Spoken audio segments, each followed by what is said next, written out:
வணக்கம். இப்போ இந்த வீடியோ ப்ரெசன்டேஷனில் நம்ம எம்சிஎக்ஸ் காப்பர் மார்க்கெட்டில் இன்றைக்கி எப்படி ட்ரேட் பண்ணலாம் அப்படின்றத பற்றி பார்க்கலாம். அதுக்கு முன்னாடி நேற்று என்ன நடந்தது, நேற்று என்ன எதிர்பார்த்தோம் அப்படின்றத பார்ப்போம். நீங்கள் பார்த்துட்டு இருக்கிறது குட்வில் கமோடிட்டிஸோட சார்ட்டிங் டூல். நான் இப்போலாம் கம்ப்யூட்டர் கர்சரை ஒவ்வொரு கேண்டில்ஸ்டிக் மேலே வைக்கிறேனோ அப்போ கீழே உங்களுக்கு டேட் அண்ட் டைமு தெரியும்.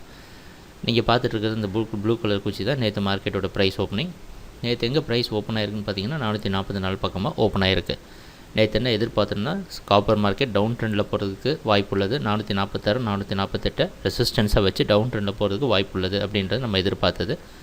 சரி, நேற்று ப்ரைஸ் ஓப்பன் ஆனதுக்கப்புறம் என்ன நினச்சின்றது பார்ப்போம். நேற்று ப்ரைஸ் ஓப்பனிங்க்கு அப்புறமா பாருங்கள், குட்விலோட சார்ட்டிங் டூலும் பையிங்க்கு சாதகமாக, தற்போதைக்கு பையிங்க்கு சாதகமாக இருக்கிற மாதிரி காமிச்சிருக்கு. நேராக 446 அப்படின்ற ரெசிஸ்டன்ஸை தொட்டிருக்கு.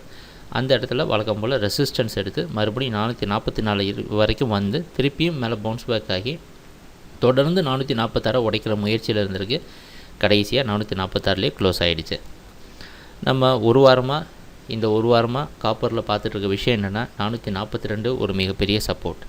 நம்ம எதிர்பார்த்த மாதிரி 442 ஒரு சப்போர்ட்டாக இருந்தது. 446ல் ரெசிஸ்டன்ஸ் எடுத்திருக்கு.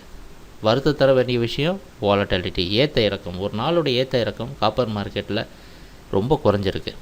நேற்றுலாம் 2 பாயிண்ட், கிட்டத்தட்ட 2 பாயிண்ட் ப்ரைஸ் ஆக்ஷனில் இருந்திருக்கு.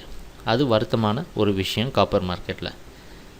இன்றைக்கி என்ன பண்ணலாம் அப்படின்னா, காப்பர் மார்க்கெட் மறுபடியும் இதே 446 பக்கமாக ஓப்பன் ஆகிறதுக்கு வாய்ப்புள்ளது.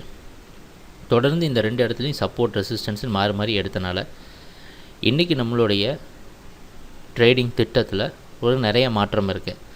446க்கு மேலே ப்ரைஸ் போயிடுச்சு அப்படின்னாலே குட்விலோட சார்ட்டிங் டூல் பையிங் காட்டும். அப்படின்னா கண்டிப்பாக 446க்கு மேலே மறுபடியும் ஸ்டே ஆச்சுன்னா ஒரு பையிங்க்கு சாதகமாக அமைஞ்சு 452 வரைக்கும் போகிறதுக்கான அமைப்பு அமையும். அதனால் 452 வரைக்கும் நீங்கள் எதிர்பார்க்கலாம். 452 வந்தனோ இல்லை அது பக்கமாக வந்தாலோ ப்ராஃபிட்டை புக் பண்ணிவிட்டு திருப்பி விட்டுடலாம். இல்லை 446க்கு மேலே போகாமல் இந்த இடத்துல ரெசிஸ்டன்ஸ் எடுத்தது அப்படின்னா நம்ம வழக்கம் போல் முன்னாடி எதிர்பார்த்த அதே மாதிரி சம்பவம் எதிர்பார்க்குறதுக்கு வாய்ப்புகள் உள்ளது. 442 பக்கமாக வந்து திருப்பி ப்ரைஸ் க்ளோஸ் ஆகும். அதை கீழே உடைச்சதுன்னா 436 60 வரைக்கும் கீழே வர்றதுக்கு வாய்ப்புள்ளது. இந்த 2 விஷயமும் இன்றைக்கி நடக்கும். ஏன்னா சில சமயத்தில் நம்ம 2 சைடும் முடிவெடுக்கிறதுக்கு சந்தர்ப்ப சூழ்நிலைகள் வரும் கண்டிப்பாக.